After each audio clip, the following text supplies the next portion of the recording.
Hello, Wismians. Hope you had a good lunch. Today it's February 5th. We're flying through the winter.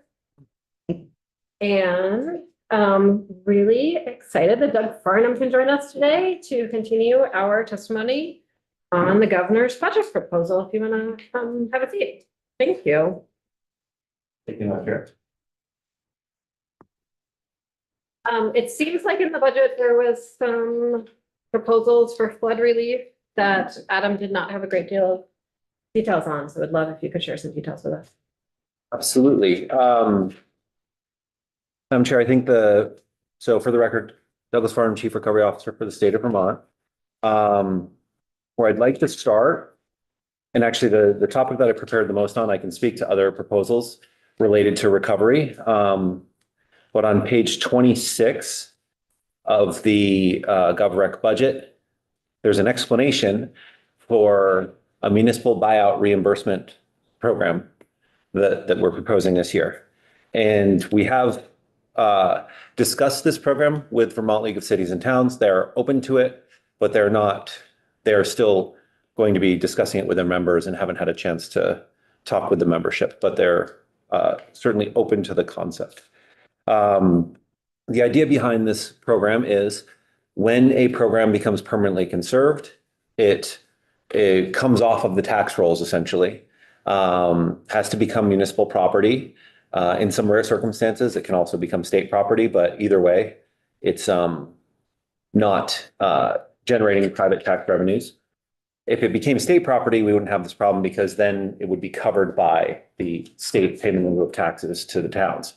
So in the vast majority of cases, the municipality has to take ownership of the property and agree to permanently conserve the property in order to get that household out of harm's way and get that household the fair market value of the property. So this program, it establishes $1 million of spending authority in the pilot special fund. That number, because none of our buyouts have been completed yet, unfortunately. I would love to be saying something very different from that, but none of them have closed yet. So there haven't been any properties which have come off of the grand list because of the 2023 floods yet. Rather disappointing, but it is where we are, and we are continuing to try to work through that and get those properties closed. Can I ask you a question about Yes. Sure. The appraised value of those properties on the grand list that have not yet come off the grand list, are they now appraised as destroyed properties, valued as destroyed or are they still valued at their former glory value? So for the buyout purposes, as long as people applied within the first set of deadlines, which was roughly a year after the flood, they would receive the buyout value for the pre-flood value of the property. As far as property appraisal goes, for what the grand list value would be on the grand list, the listers should be assessing the value of that property as of April 1st each year. Okay, great. Thank you. Yes. So. And you're fairly sure that that happened for most of these properties? I would say it's going to be handled differently in each town because we have a association of listers and assessors and very different approaches to property valuation. Indeed. Some towns have been abating the taxes. In that first year, they weren't able to adjust the value. They had to abate. And that's why we added. Yes, that's why the language was added before. It would be appropriate, speaking in my former role, but not speaking on behalf of Director Remick, it would be appropriate for them to adjust the fair market due to flood damage for April 1st of 2024. And we had been assuming that would happen. That should happen. That's how the law reads. Yes, I'm sure. Okay, thank you. But for reimbursement for this, once that buyout is complete, the town would receive a tax payment based off of the buyout value and the pre-disaster value. So the municipality during the process might receive a lower amount from the private owner, or they might be abating the taxes in the interim. And then they would go back to receiving the pre-disaster value for 5 years, and then 50% of the pre-disaster value for another 5 years. The intent being to try to buy some time for that housing stock to be replaced and the grand list to recover, but not perpetually sponsor that aspect for the town. So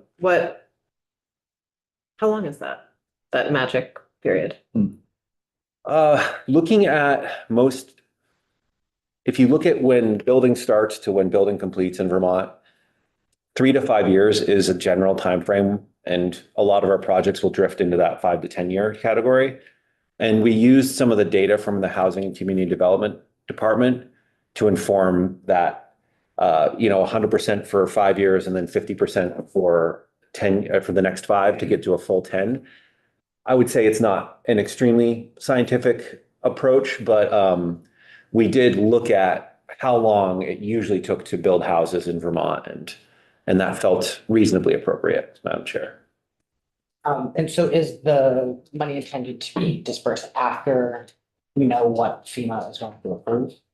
Or like, so in other words, this is for FEMA approved by. Yes. So in many situations where a city and the state, hopefully with Community Development Block Grant Disaster Relief Funds, I think part of our action plan that we developed this spring may rely on working with cities and towns to redevelop parcels. So take ownership of it temporarily, figure out how we can do more resilient development on that piece of land and put it back into service. So if it's ultimately going back into service as private property, then we wouldn't be applying this program. So yes, we didn't want to write FEMA into the language, but it really is intended to be for FEMA buyouts. The reason we didn't write FEMA is that in some cases, the state has some funds in the community disaster, and the acronym's too new. The new version of the Flood Resilient Communities Fund, Community Resilience and Disaster Relief Fund, I think, or flipped. That does state-funded buyouts. So the state would work with the municipality, reach an agreement that no development would happen there and buy out the property in some cases. So it wouldn't involve the feds, but it would be the same end result. And we wanted those parcels to also be eligible for this reimbursement if it's being permanently conserved in order to prevent harm to residents. It's the primary goal. How much money is available in the CPRV, not the block grants, the disaster relief resiliency fund that you were just talking about for state funded buyouts? How much money is there? So after meeting the FEMA match needs, it's roughly 10 to 15 million. And we have somewhere in the nature of 300 million of hazard mitigation projects proposed at this point in time. So there'll be a pretty, unfortunately, narrowing prioritization process for those funds. I'm sorry. Yeah. Going back to the $1 million here from the pilot special fund is talking about a 5 to 10 year window. So is this like seed money, and then in next year's budget, see how much you've gone through and see if it needs refilling?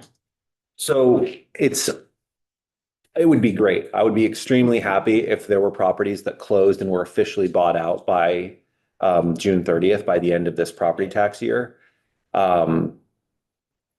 I'm not overly optimistic that all of the steps will have happened for that too. But there will definitely be properties that are bought out between July 1st of 2025 and June 30th of 2026.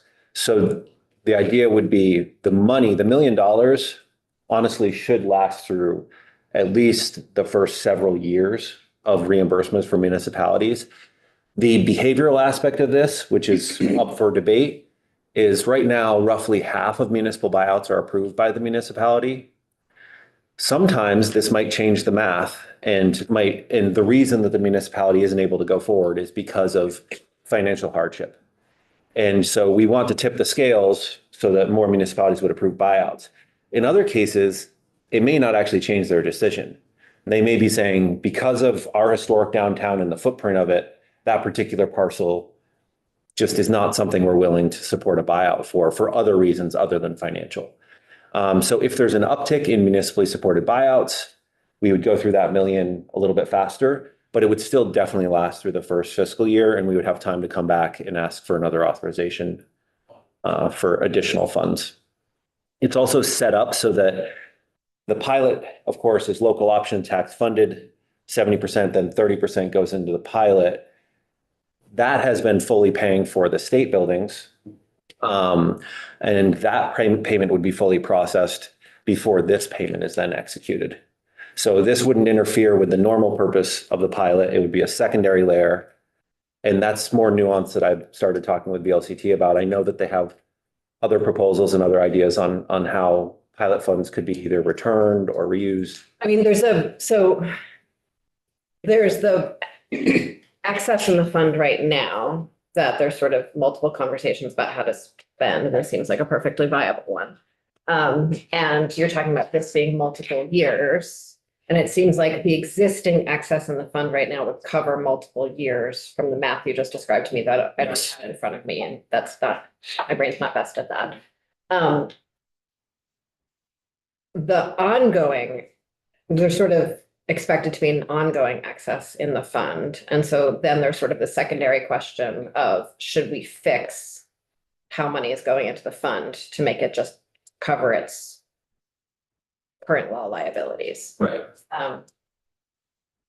And I guess I'm wondering, do you see an ongoing need for a program like this after this sort of first round finishes up?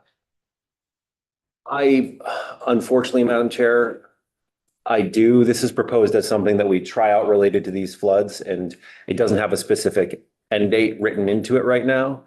But with the higher frequency and the amount of devastation we saw in the Northeast Kingdom and Barrie, I think that buyouts will become, until we've reshaped some of our downtowns and spent, unfortunately, what is likely to be hundreds of millions of dollars on resiliency activities.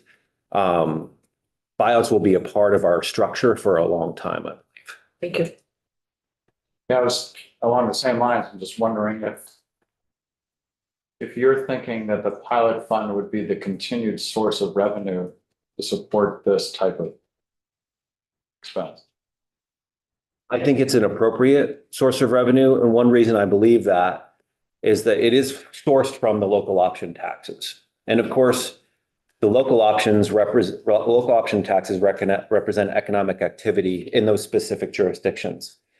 However, we have a situation in Vermont where we do have economic hubs, and then we have regions of our state that the municipalities don't have that local economic activity on which to draw on. So I think it makes sense for the primary beneficiaries of local option tax to be those local options towns, but then for them to be some secondary municipal benefit to the excess or to a smaller portion of those funds. So I think this reimbursement for municipal buyouts is a good way to help reshape some of these communities that are struggling with maintaining their grand list, maintaining their operating budgets under these conditions. And I've only had preliminary conversations with VLCT about how excess receipts could be structured to benefit municipalities. Other than the ones generating the revenues. Right. As a member from Brattleboro, I know I probably Proposed a shouldn't couple agree years with you. ago, yeah. No, but I mean, Brattleboro's had a local option tax for a really long time, and we're an economic hub. And I also, the fact that some communities can leverage a lot of resources from these things and others can't, isn't fair. So I think there's something to be said for that. Yeah. I do think, Madam Chair, that right now the formula is 70-30, and you could look at projections and could discuss or consider 75-25 or 80-20 and still establish those uses of the funds without sticking to the historical formula, because with the advent of online sales and the safeguards we put in place there, I mean, we are seeing the local options tax become more beneficial. Have you talked to the tax department about their projections, given that we just made it much easier to set up a local option tax? They haven't, I have talked to them, Madam Chair, but I haven't worked it all the way through with them. I think at this point, they're feeling like really higher confidence forecasting would be a bit premature. But I can continue to work with them on that. Really? I didn't really mean to. I'm so sorry to be like the floor. No, it's fine. But I think the differences of opinion are now evidence. So it's good. Someone might have a bill for that. Yes. You indicated the reimbursement, the 50%, and then, I mean, yes, the 50% 5 year, or 5 years at full value and 50% for 5 years. I guess I missed the purpose. Is the purpose just to smooth out the grand list for the town over time? Because they're not going to be rebuilding on this property if it's permanently conserved. Right. So I'll use Plainfield as an example. Plainfield has approved over 20 buyouts in their downtown. For a town the size of Plainfield, that is a huge portion of their village and their grand list. So we're working with them as well on plans for adaptation and how to replace that village and replace that grand list value to build new homes and actually to build more homes to replace. They're trying to build 50 homes where they lost 25. They're just trying to build them in a much better space for the most part. So hopefully that project can take between 5 and 10 years so that we've allowed the village to continue operating, basically shored up the municipal taxes while they're working on that replacement strategy. And then, there was some consideration given to some kind of mathematical test to see, well, if your grand list grows above the pre-flood value and to do a check and then they're no longer eligible if it has grown by a certain amount. That got very complicated and very confusing very, very quickly. I think I can't believe I'm going to say this, but it almost like gets back into the whole like but-for I argument. was about to say that. Which I hate having that discussion. Me too. Yeah. So we wanted to say, what, it's reasonable to allow a town some grace period. Even if you look at $50 million of proposed property value of buyout, the taxes that municipalities collect on $50 million of property is not actually that high in the context of it. But for some of these communities, it can be proportionally higher. Sure. And so that's just trying to keep their budgets from going red, I think is part of the idea. Okay, so in my mind, that means you're just trying to soothe the impact on the community for having lost that grand list. And Yes, you're stretching it out over 10 years so that they get some money anyway, even though they don't have those properties anymore. Then the idea is they would have that tax revenue in order to do something else in town, build the 50 houses someplace else, not on the flooded properties. Or well, they would have the municipal resources to maintain services in town. to maintain services. Yes, Okay. that's the right way to frame it. Okay. Yes. Okay. Representative Higley and then Meslin. Yeah, Madam Chair, and I think we heard in GovOps that some of these properties, actually, they may be able to build on them again. Oh. It's just in a different area, whatever that elevation might be, Oh, further away from the river, Oh. whatever it might be. But portions, right. so that's just some interjected information. Just not on FEMA buyout properties. I'm sorry. Just not on FEMA, but if they take the FEMA buyout, they can't. Right. Yeah. Yeah, right. Right. So for instance, if you took a large parcel and you subdivided it and you conserved part of it, Mhm. they would get the taxes on that conserved portion. And we wouldn't support the taxes on the portion that they're Okay, trying to right, redevelop. right, because you could do something else with that. Representative Meslin. Yeah, thank you. The proposal makes pretty good sense. We just point out where we started with local option taxes a number of years ago. This turned the whole thing on its head, I think, to a certain extent. I mean, originally, local option taxes was to generate some income for the municipality to do something with. The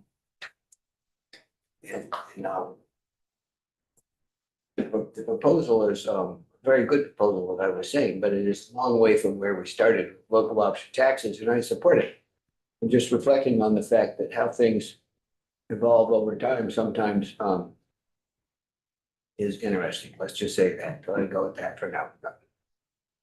It's good that local option tax money is available, but to avail itself of what you're proposing, so we don't have to start something new. It's just very fortunate that we're putting the puzzle together this way. That's all. Wisdom of legislatures past. Tangentially related, do you have an update on the 68 million from the Fed? I'm very nervous that we're not gonna get that check. Yes, in the drafting, so the 68 million is the community development block grant disaster relief money from the Housing and Urban Development Department. Those awards, from my reading of the federal law, were highly prescriptive, right? Basically, the disbursement was written into the federal law, and Senator Welch's office and others knew the exact amount before it made it to the agencies. So it was not an executive decision. The next date for us to move on that is April 21st. The state has to submit an action plan. Before that, we have to gather public input on that action plan. So I believe we'll have to gather that input in March. So that'll require us to come forward with a proposed plan. I would say it shouldn't shock anyone that it is going to be heavily focused on housing development. It has to be focused on Washington, Lamoille counties. 58 million of it has to be spent in Washington, Lamoille. And then for the rest of the state, about 8.9 million, something like that. So I think we are going to try to keep that plan pretty focused because blessing and curse of CDBG DR is that it can be used for a lot of different things.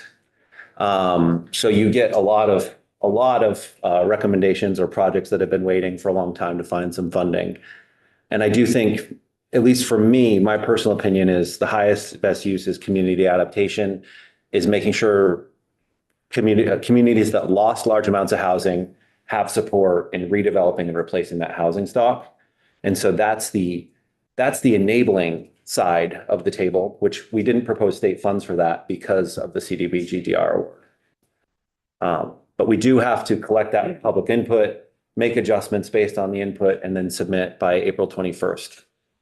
I think that as much as anyone can say that something is safe, I think that that is more well protected than most things at the federal level, and that the Trump administration's inclinations towards cuts and massive changes, if anything, have been to make disaster relief funding faster or easier, at least high-level talking points.